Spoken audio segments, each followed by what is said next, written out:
All right, IU fans, we're in the middle of April. All right, spring breaks are done. March Madness is done.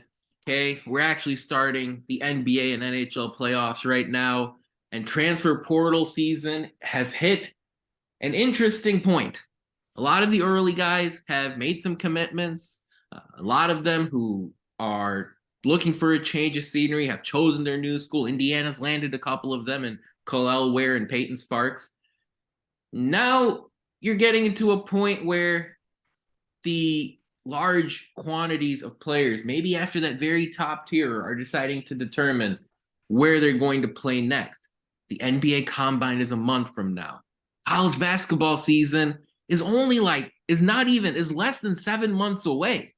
We gotta get moving here, folks. We're gonna talk about where Indiana is standing as far as their roster situation and transfer portal updates, especially after some Chris Ledlum news broke just before we started recording this podcast. And we're gonna dive into Indiana's returning players. Remember them? The guys who were actually on the team last year who were returning. We're gonna talk about them, give you a little nugget to chew on here as far as IU's current roster, and so much more here on episode 295 of the Hoosier Sound, where we're the official podcast of Indiana HQ. We come at you weekly here on this show. We're recording this edition of the Hoosier Sound on Wednesday, April 19th, 2023, where I am your host, Nathan Christian. Here with me tonight is my normal co-host, Matt Lukens. Matt, you know that we're knee-deep in transfer portal stuff. It feels like there's still news that comes through every 30 minutes, every half an hour, usually someone significant in college basketball involved.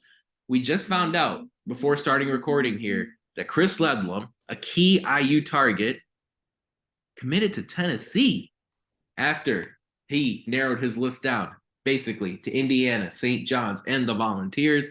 That was a hot pursuit for Mike Woodson. Ledlum ends up choosing the very successful Tennessee Volunteers in the last few years. Indiana still has 3 roster spots open, 4 if Xavier Johnson loses his appeal. What do you make of Ledlum's decision, Matt, and where does this leave Indiana going into the end of April? Well, just when I thought I couldn't feel like more of a clown show, the ice cream truck is outside my house. So thanks for that. You're in Florida, though. Well, it's nice and warm, right? It is nice and warm. It was like 85 here Makes today. sense. It was sunny. But, still. Can't hate the ice cream truck. That's not the stance of the Hoosier Sound. We can't. I'm like sitting here thinking about how sad I am about I'm in Philly. This city has already hated Santa Claus, man. Like, you can't include the ice cream truck in there, Santa Claus deserved it. Oh, man. Wow. Santa Claus deserved it. Anyways. Wow. Ooh, I'm here. a Philly fan. I gotta. Anyways.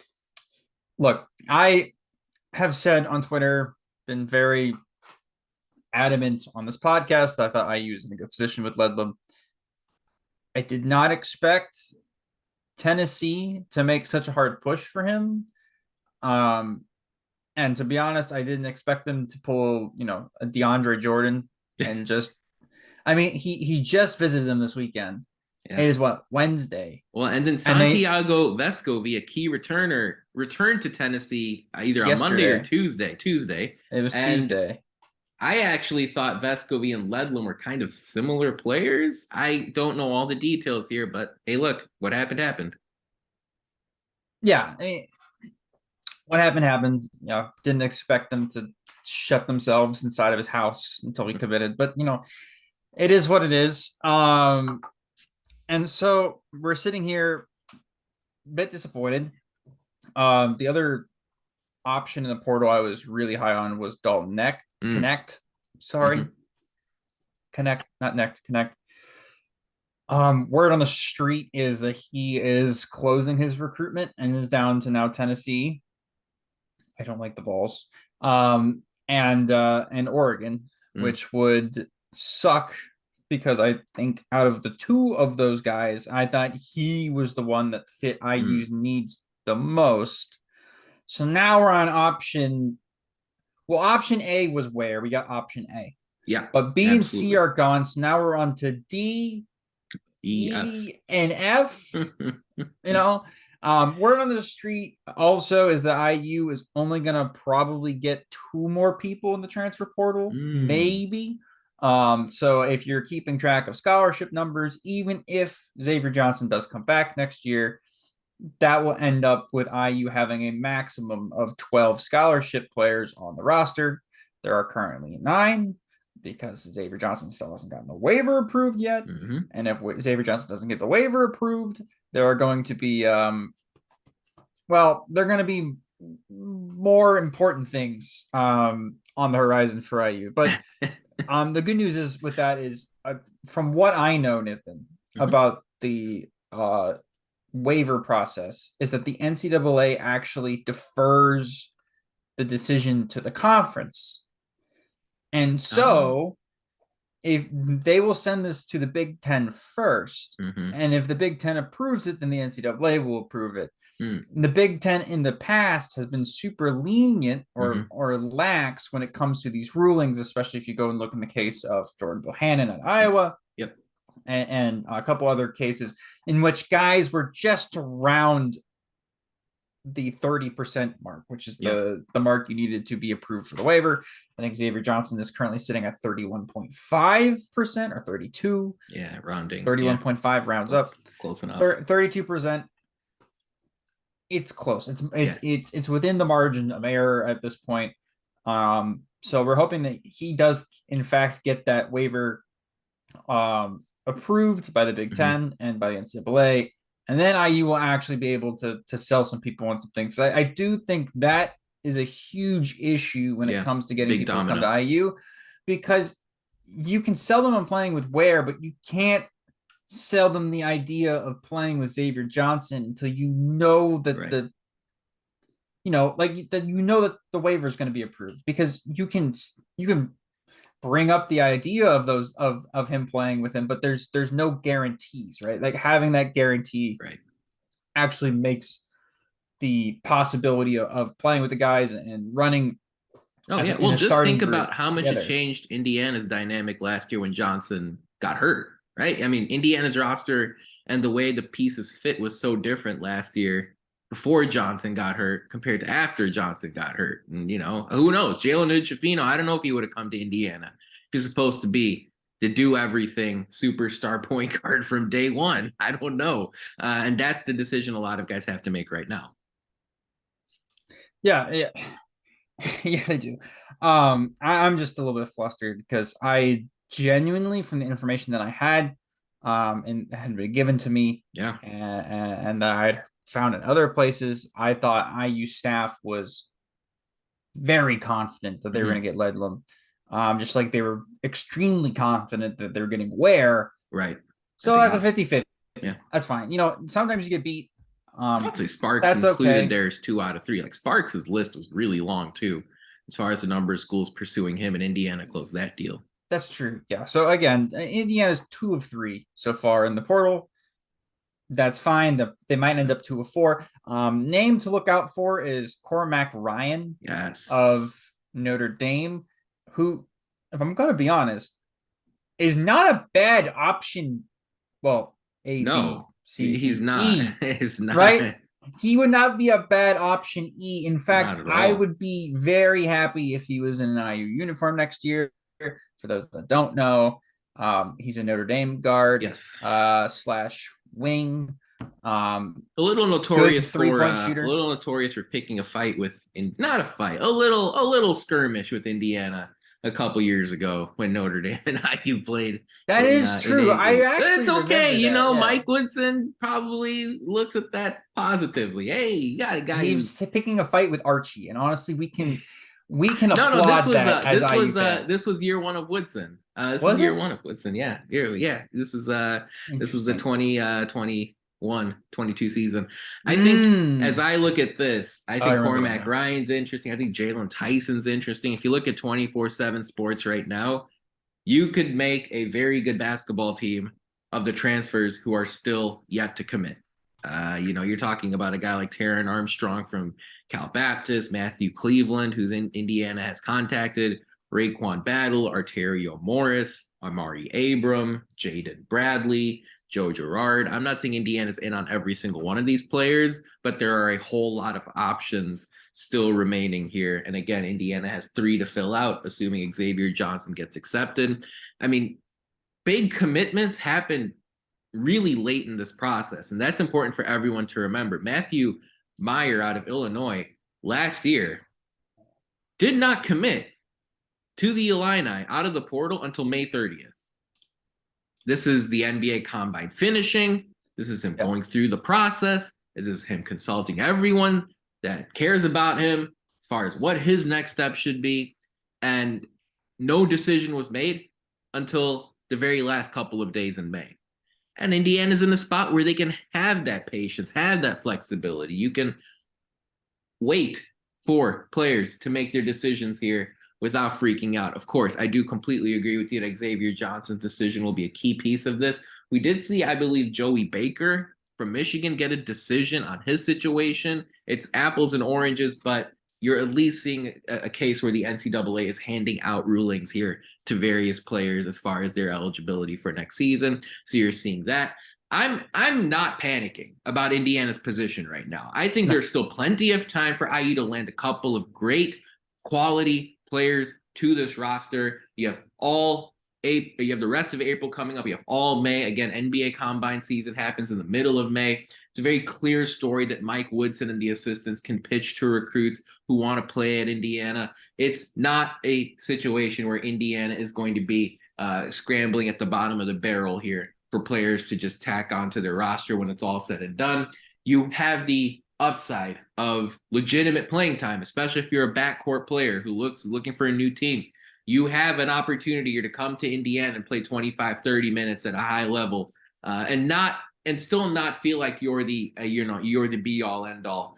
Max Asmus, also another transfer who has yet to commit to a new school in this process. So not panicking in the slightest as far as Indiana is concerned, because for the first time in a long time, IU has a coach you can trust. And that goes a long way, right? You can trust Mike Woodson. And I know Indiana fans feel like they always have to walk on eggshells with their coach. The coach is always a polarizing figure. That was the case with Bob Knight and Mike Davis, and Tom Crean, and Archie Miller. Is our coach good enough? Especially after Knight's departure from Indiana. Is our coach good enough? Is our coach capable of handling life in the Big Ten? The answer is yes. Okay, you don't have to worry about Mike Woodson here. He's going to put together a roster when it's all said and done that's going to compete for a top 4 spot in Big Ten play. I'm looking forward to seeing what Woodson does here over the next few weeks. Make sure you stay tuned, folks. We're going to have all the updates for you as far as IU and the transfer portal. Matt, are you panicking here? And regardless of whether you're panicking or being patient, the focus should be the backcourt here, correct? Yes.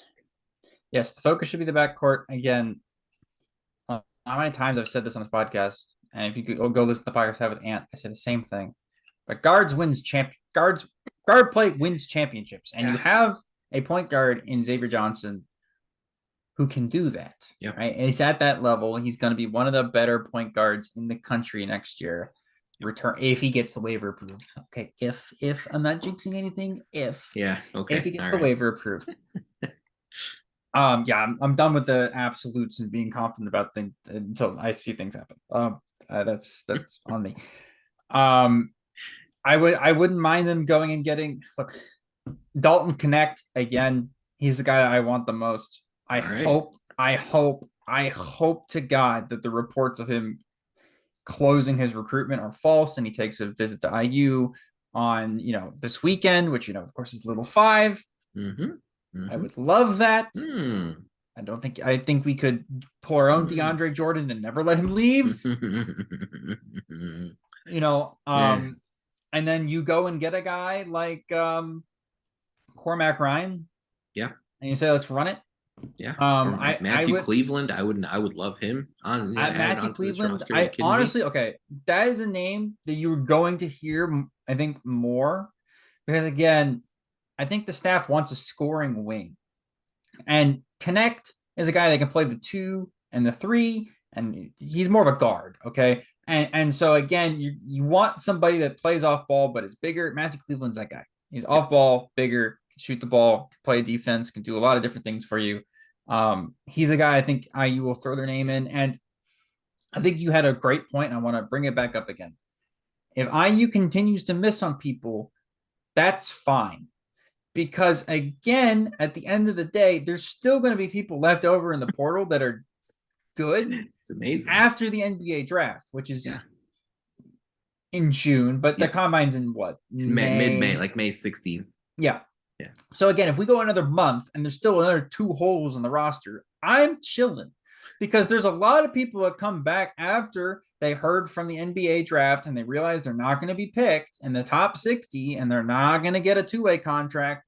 They go, okay, let's go to a program that can get me NBA ready. And which program has done the most with their 2, future NBA draft picks than IU this year, really, and get moving them up the boards each and developing them. I wouldn't mind, waiting for that because those guys might actually be the needle movers. Like I know, these guys have all their transfer rankings, and we're talking about Shedrick ranked number 1 and Ware's number 3 and Ledlum's number 15, whatever, and Knecht is like number 18 or whatever. Like, so we're talking like some of the best of the best players in the portal. Some of the best guys aren't even in the portal yet. Yeah, exactly. So again, it's fine. I think I said this on one of our podcasts earlier. Was it like a month ago? We last did a podcast or whenever it was, right? But I said I was surprised how fast IU was actually moving in the portal after some of these guys. I thought that they would kind of wait and kind of see who comes in the portal and not comes in the portal, enters the portal, yeah. Yes, yeah. We don't want to be using that. I don't know what you mean. Yeah. But anyways, guards that enter the portal and wings that enter the portal and even bigs that enter the portal. I thought IU was going to wait to see who was there. Like I like that IU went and prioritize Ware because he's a needle mover. I like they went and got a guy like Sparks because you needed a backup center and he's a guy that you've gone after before and you're comfortable with and plays for a former Indiana basketball player at Ball State. I'm fine with that. That's fine with me. And he's an Indiana guy. Like I'm okay with that. But these last 2 spots, if you want to wait because you don't think you can get Dalton Knecht, and you want to wait because you don't think Cormac Ryan is that guy, that's fine. And at the end of the day, you don't get anybody. I also think that's fine. We can run with the people who we have on the roster. Will it be a little bit shorthanded and be a bit flustered and there'll be some interesting lineups and stuff? Yes. But I want IU to swing for the fences and not try to hit singles and doubles. Go try to hit a home run. Where was a home run? Yeah. Sparks, to be honest, is like a triple. Okay. Yeah. So I only want triples or home runs. I could care less about a ground double. Okay. And it was clear to me that both Sparks and Ware wanted to play unflinchingly at Indiana for Mike Woodson.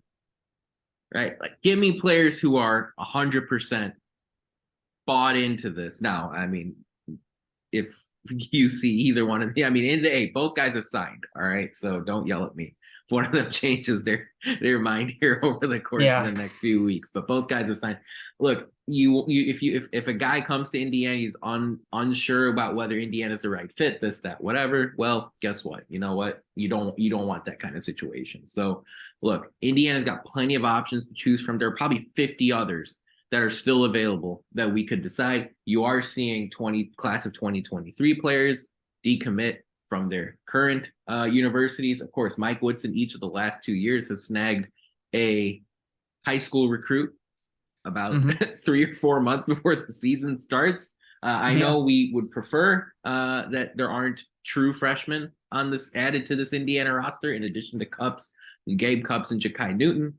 But hey, look, if there's someone you believe in for a 2-3 year timeline here for Indiana, you might see that kind of player available, in addition to, like Matt said, players who may enter the portal from here until the end of the cycle. So plenty of options still for Indiana to choose from. As I mentioned a moment ago, we'll be your one-stop shop for all the updates. Follow us at Indiana HQ at the Hoosier Sound in order to get all the updates. We'll be here for you. if you're asking yourself, what about the returning players on this roster? We're going to dive into them in just a moment. But first, it's time for Who Won the Week this past week in IU sports. And the answer to this question is the Indiana baseball team. They have had an absolutely spectacular couple of weeks here to continue after their strong March. They played a tough set of games to start the season in the non-conference back in February. They cleaned up their battle scars. It's a comment that we made here on this podcast earlier in the season. You knew Jeff Mercer was going to be able to get the ship straightened out, and that's exactly what Indiana's done here. They've won 6 of 7, including an emphatic win over a ranked Louisville team on ESPNU on Tuesday night. They're controlling the game at Cincinnati as we're recording right now. A number of contributions from key players. Philip Glasser is someone whose name you have to know. Tyler Cerny hit a missile out of the park in Cincinnati earlier tonight. Brock Tibbetts has been very good for the Hoosiers. It's exactly the kind of stuff you love to see as far as the Indiana baseball team is concerned. And they still have an intriguing freshman in Devin Taylor, a power hitter in Carter Matheson. You are almost certainly going to see Indiana in the NCAA baseball tournament when that begins in about a month's time. The Hoosiers likely will not host as a top 16 seed in the tournament, but there's a non-zero chance. So look, keep track of how this baseball team does. They're continuing to do great things. I love the IU baseball fan experience, especially when the weather's nice in Bloomington. Make sure you head over to Bart Kaufman Field if you're in the area, if you've not already. And the Hoosiers are 9-3 in Big Ten play. So they're very much squarely in the race for a conference championship. And that is exactly the kind of stuff that propels a program forward. And Jeff Mercer will have that feather in his cap. The Hoosiers can pull it off. Folks, if you'd like to subscribe to our podcast for free, all you have to do is search for The Hoosier Sound wherever you listen to podcasts. Join the masses. Stay up to date with all of our information by following us on Twitter at Indiana HQ and at The Hoosier Sound. If you enjoy our show, leave us a review. Tell a friend. Share our links. That kind of support really helps us grow this podcast and reach more passionate IU fans such as yourself. Now, Matt, there are 6 players who are currently on Indiana's roster that were wearing candy stripes and that cream and crimson last season. Xavier Johnson, Malik Renew, Trey Galloway, Caleb Banks, CJ Gunn, and Anthony Leal. What we're going to do here is give a quick, concise, 3-word summary for each of the returning players. What's going to be their mindset going into the summer and going into the preseason? What's going to be their approach here in order to either maintain their playing time or maybe make a big splash on this rotation, especially after Indiana's missed out on a couple of transfer targets? That's what we're going to dive into here in this next phase of our podcast episode. And let's start with Xavier Johnson, man. Indiana's point guard, one of the players that was so integral in helping the Hoosiers make the NCAA tournament back in the 21-22 season, especially in that home stretch. Let's play the 3-word game. Give me 3 words here for Xavier Johnson. Find your style. That's your 3 words for Xavier Johnson. And what I mean by that is last year, Indiana ended up having a fantastic leader in Trace Jackson Davis, right? On the court and off the court. There's many stories about Trace being the guy, to set up the player meeting. Remember after Penn State? Yep. And to kind of get things under control when the ship was, looking like it was going down. Sprung right? 5, 6, 7 leaks. Yeah, exactly. I remember. Yeah. But Trace is not on this roster next year, and neither is Race Thompson. But there is a senior on the roster in Xavier Johnson, a guy who's been there before, a guy who's going to be a 5th-year senior, a guy that started 4 years, a guy that's been in the program for now what? This will be his 3rd year. It's going to be his 3rd season at Indiana. Yep. And a guy that's seen how Trace has done it, seen how Race has done it, seen how the guys before him have been there and done that, how Miller Kopp worked the locker room. And so, that guy that has, remember he got in trouble with Parker Stewart last offseason, going into his offseason. And then Trace said, enough of that. We're just going to make sure that he hangs out with me. Right? Now it's his turn to be that guy that Trace was, right? And to shoulder the burden of being the leader for this team. And it's not going to be, he can't just emulate Race and Trace. Like, he's not going to be able to do that. No. He's going to have to find his own style of leadership. And he will. I have full confidence that he will again. And I think he'll probably be even better at it because of how fiery he is on the court and the position that he plays. Remember, he plays point guard, and it's way easier to be the leader of a team from the point guard position when you always have the ball and you're the initiator of the offense and the first line of defense, right? Yeah. Than it is to be the guy sitting underneath the basket demanding the ball. But so good. That's my short and concise speech. He's so easy. It is so easy to forget the importance of Xavier Johnson. I mean, if you want to feel the feels, go watch some of his games from the end of that 21-22 season. The way he started against Iowa in the Big Ten tournament was absolutely amazing. Now, like Bohannon, he hit the heave off the glass, and we're not going to talk about that part. But, some of the stuff here that you saw out of X, it was incredible. My 3 words for him are be more selfish, right? Like, if you get the appeal approved, I want him to average if not more than the 15.5 points per game he averaged in his true freshman season at Pitt.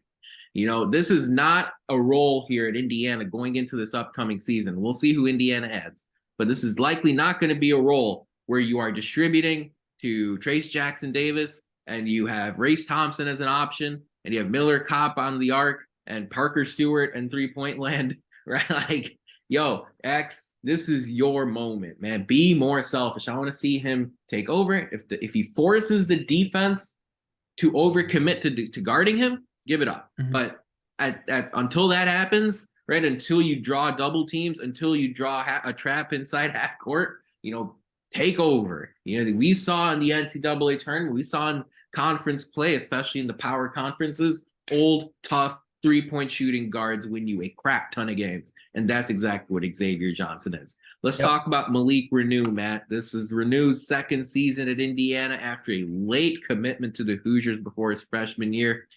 3-word game for Malik Reneau. What do you got? Trust the staff. Trust the staff. Let them mold you, Malik, into the player and that you can become. Right? Like, let them mold you into the player that they think you can. Whether it's Cliff Marshall in the weight room, literally molding your body, or whether it's Mike Woodson or Kenya Hunter or Uzziah Roseman, whoever it is, deciding or working with you in player development. It could be Jordy Hulls. Figure it. Let the staff help you help yourself.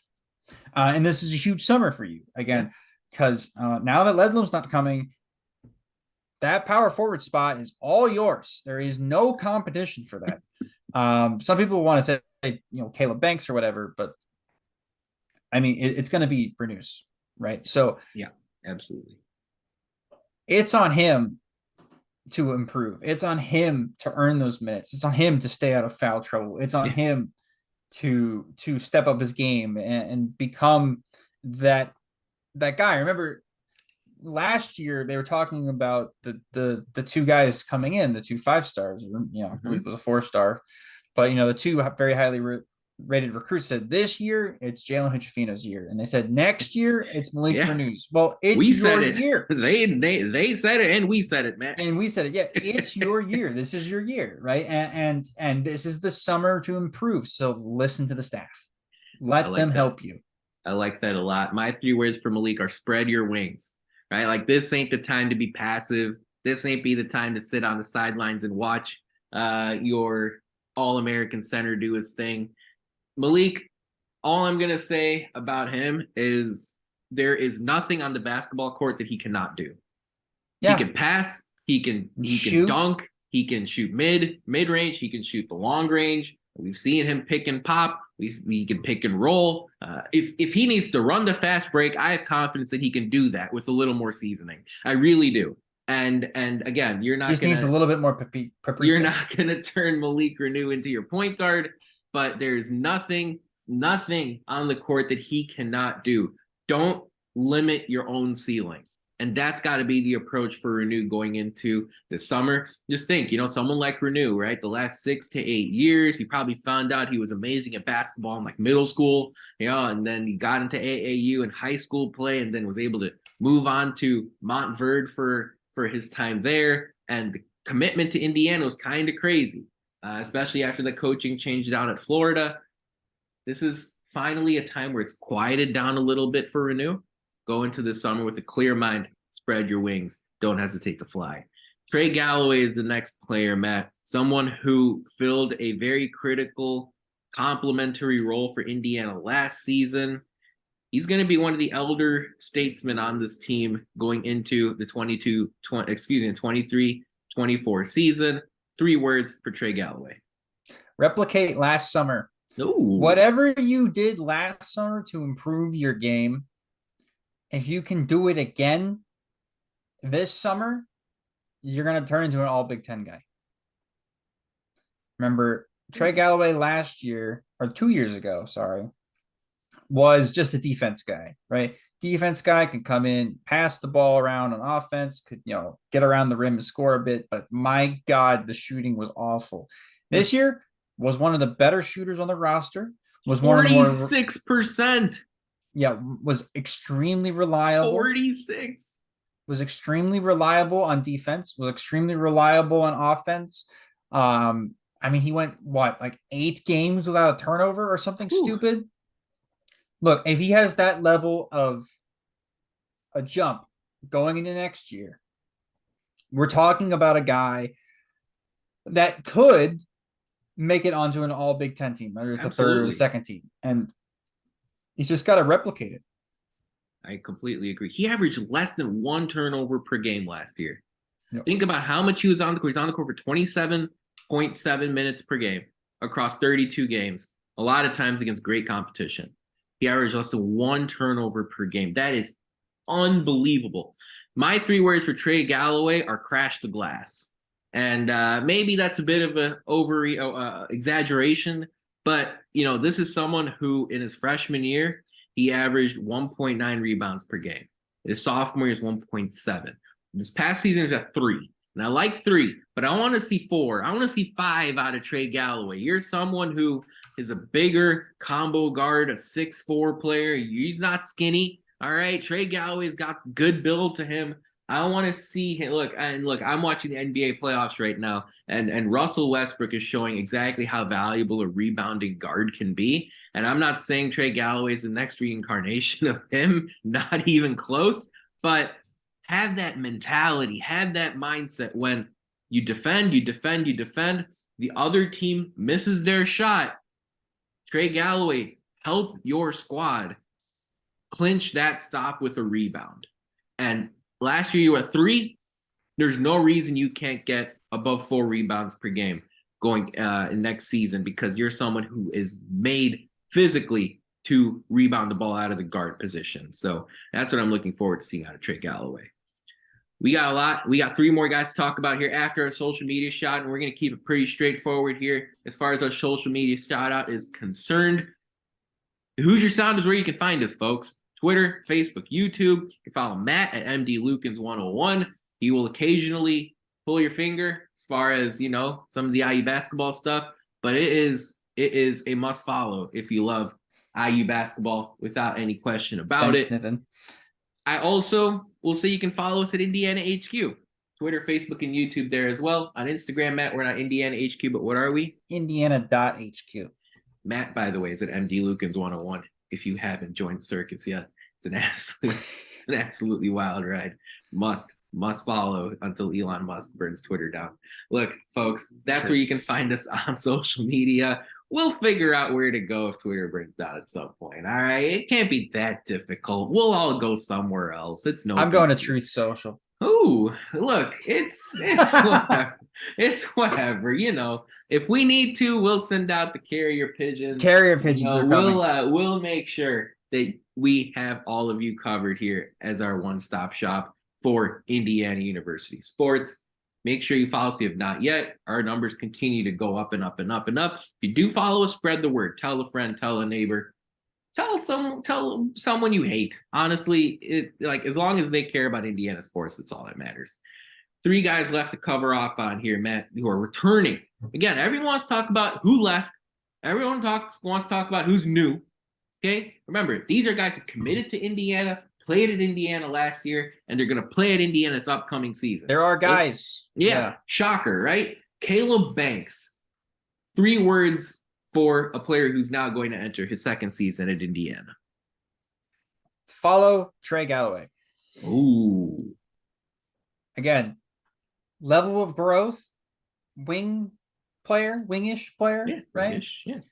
Guy that can do a lot of different things in the court, and a guy that showed a lot of promise on defense late last year, and some glimpses on offense.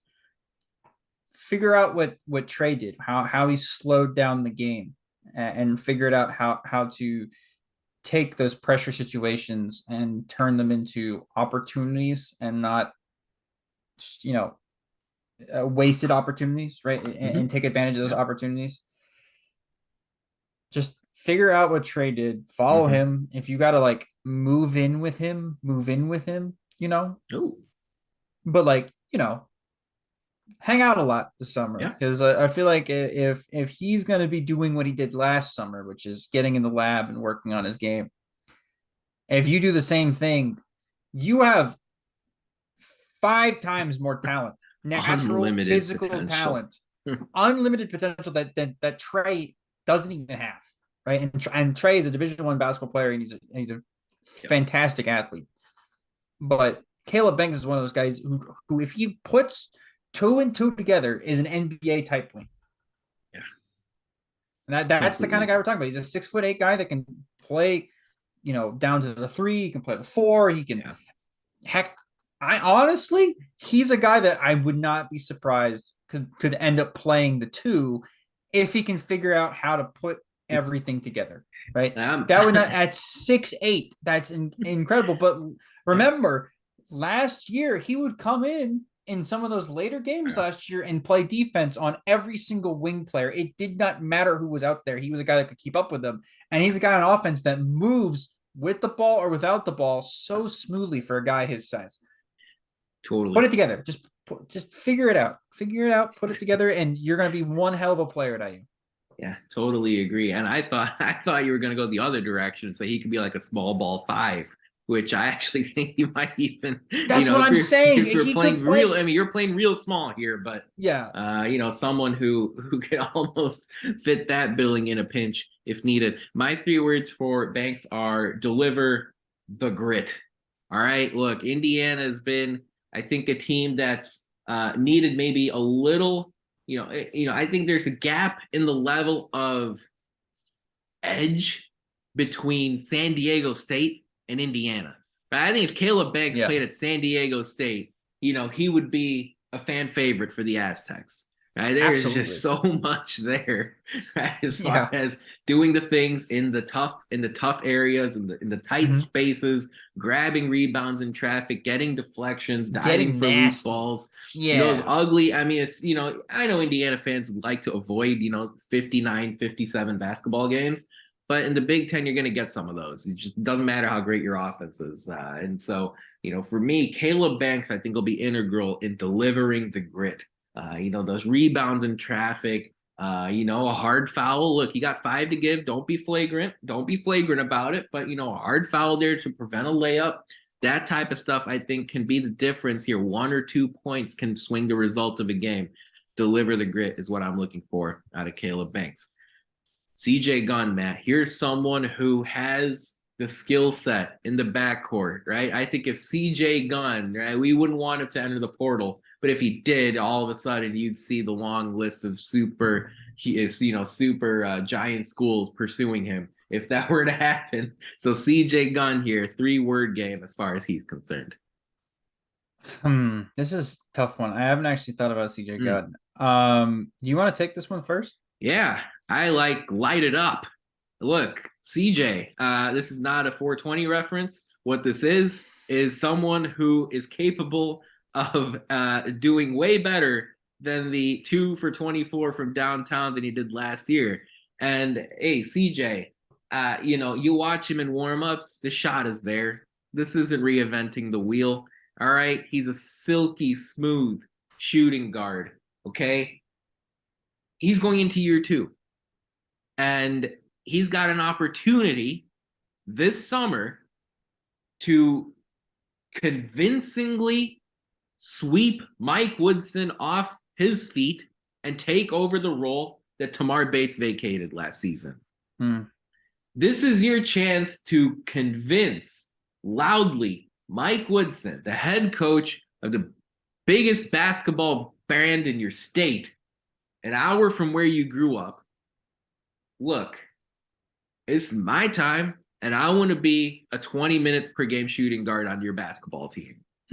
And this is what you can do. And a big way CJ Gunn will be able to do that is hitting close to 40% of the threes like Miller Kopp did last year, or 46% of the threes like Trey Galloway did last year. We know Malik Renew will command attention down low. We know Kel'el Ware will command attention. We know Xavier Johnson will command attention. CJ Gunn will get open looks. Light it up, my man. What do you got, Matt? Gonna be all right. And that's don't worry creativity. Yeah, okay. Yeah. About a thing, because again, everything's gonna be all right at the end of the day. And so again, he's a guy, you talked about the 420 reference earlier. I think he might need a little bit of that. Whoa, hey, smoke? What? Look, huh? Sometimes you need a little bit of fire under the ass. All right. A little bit of smoke. But then you also got to chill out a bit. And I think last year he was a freshman, came in, felt the pressure, felt like he needed to shoot every time he touched the ball. Everything's going to be all right if you don't shoot the ball. And you don't need to press. You don't need to press. The opportunities will come to you. So just chill. Yeah, trust your talent. Look, the backup option for us would be making a gun control reference. Maybe we'll say that for later. Say that for CJ later on here on the Hoosiers Sound. Later on. All right, Matt. 3 words for Indiana's fourth or fifth assistant coach on the sideline here. Anthony was a Mr. Basketball in the state of Indiana a few years ago. And he had a long list of schools pursuing him out of high school. And he chose to play for Archie Miller. He stuck with it, transitioned to Mike Woodson. He's the first person off the bench whenever Indiana does something well. The first person off the bench when Indiana does something horrible. I saw him in person go off for like 15 points at Wisconsin a couple of years ago in a COVID game. What are the 3 words here for you as far as Anthony Leal is concerned? Sell some houses. Oh, wow. He's got his realty deal. He should sell some houses. I mean, it'd be good for his pocket. But but seriously, find your own way. That's 4. Find your way. Find your way. Yeah. That was 4 words. 3 words. Find your way. Look, to be.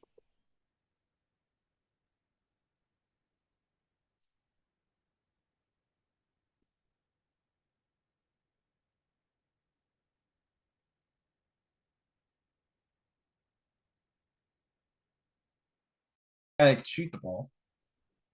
He's that he's that dude. He's a Bloomington kid, grew up.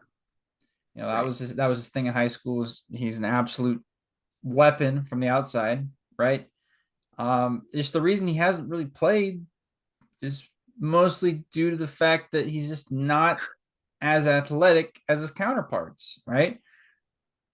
But at the end of the day, if he's forced to play and he can, figure out how to shoot and just figure out how to play angles enough to see the court, he is a guy that can get on the court and play and give you some good minutes. If not, heck, he's a guy that could eventually emerge as an important piece for this team if given the correct playing time and honestly has the correct development this offseason. He's not a walk-on, right? He's not a walk-on. No, he's way more than a walk-on. But, you know, I hope he sells some houses or two. That'd be nice for him too. Maybe he can get his sister a second scholarship.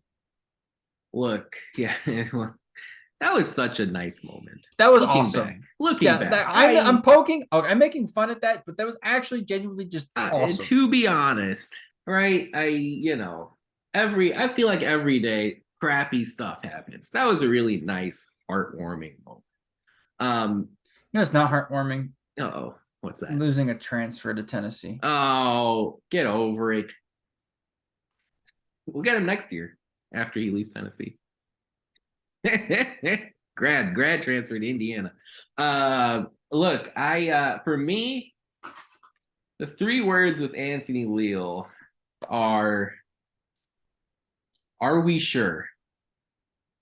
Okay? Because all I saw in the NCAA tournament last year was old, tough guards who can shoot make a difference. Mm-hmm. And look, you got to play 8 guys, all right? And Anthony Leal has the pedigree.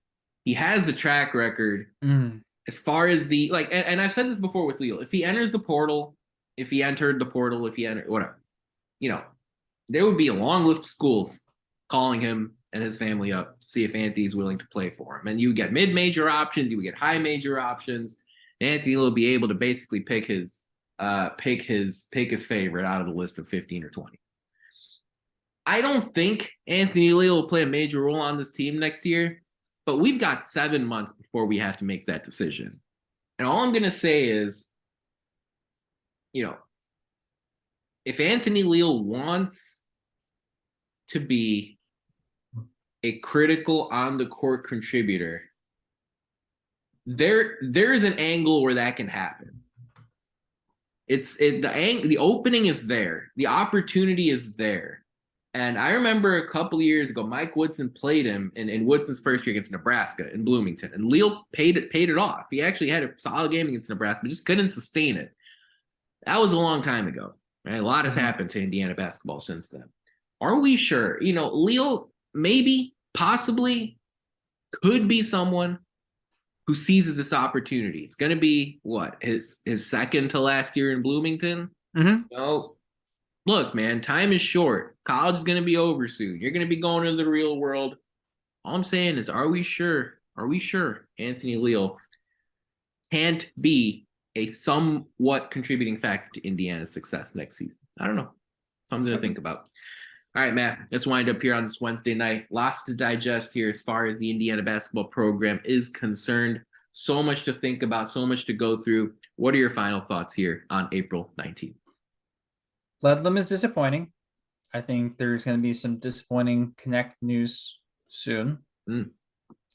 But I just want people to understand that you are competing with almost every single G-dang program. Right, G-dang it. G-dang program in the country for these guys. Yeah. And when Ant tweets something like, man, Mike Woodson's going to town, or he's working and he's putting in work, it doesn't mean that Mike Woodson is going to get these guys. But what it means is that Ant and I and Nathan and every other college basketball analyst in the country looks at who Mike Woodson is trying to go and get to bring to Indiana, including going and nabbing Kel'el Ware, and goes, well, there's something to this guy. Like, this guy gets it, right? He gets it. Like, Dalton Connect is a guy that is like a program changer. He's such an interesting recruit. So he's a guy that he's the only guy in Division I that shot 35% from 3 and had like 30 or 40 dunks last year. Yeah, son, it's crazy. The versatility he brings is almost unprecedented. And then Ledlum's a guy who John Rothstein just tweeted reminds him of Grant Williams. I like that comparison, actually.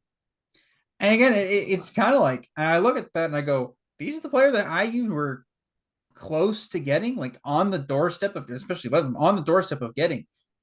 Like Woodson is putting us in positions that IU basketball hasn't been in a while, and it's disappointing to lose out on somebody. But I think in the disappointment, you lose the perspective of these are the guys that Indiana is supposed to be involved with in the first place. Okay. And we haven't been for quite some time. And with one on board and hopefully Xavier Johnson to get the waiver, I'm very confident in the staff to figure out this roster and the final 2 or 3 guys. Yep. Patience over panic is my perspective as well. By the way, we're talking about players who may enter the portal or decommit, things like that. Wisconsin just lost Noah Reynolds, who originally transferred to their school from Wyoming a few weeks ago. In fact, maybe a week ago. Reynolds had committed to Wisconsin. Now Reynolds puts his name back into the portal. And again, I don't know if Indiana's going to target him. Just interesting that at the end of the day, there are so many moving pieces. For me, I completely forgot until just now. But we've been all over this on Twitter at Indiana HQ. Shout out to Grace Berger getting drafted by the Indiana Fever. Just an awesome sign, awesome moment. We had our podcast last week, the same night as Kel'el Ware committing to Indiana and Grace Berger getting drafted, and we hadn't come around to it. So tip of the cap to Grace Berger. What an ambassador for Indiana University. And now she's going to be doing her thing with the Fever in the WNBA. I cannot wait to see a Hoosier in the pros as far as the WNBA is concerned. It's going to be awesome. But folks, that about wraps it up for episode 295 of the Hoosier Sound. Thank you so much for joining us. We really appreciate your support. To hear more fantastic episodes like the one you heard today, be sure to follow us at Indiana HQ and at the Hoosier Sound to make sure you don't miss any in the future. You can also go to our website, indianahq.com, to find it all in one place. But as always, thank you for listening, Hoosier Nation. We will see you next time. Peace and love. Go Hoosiers.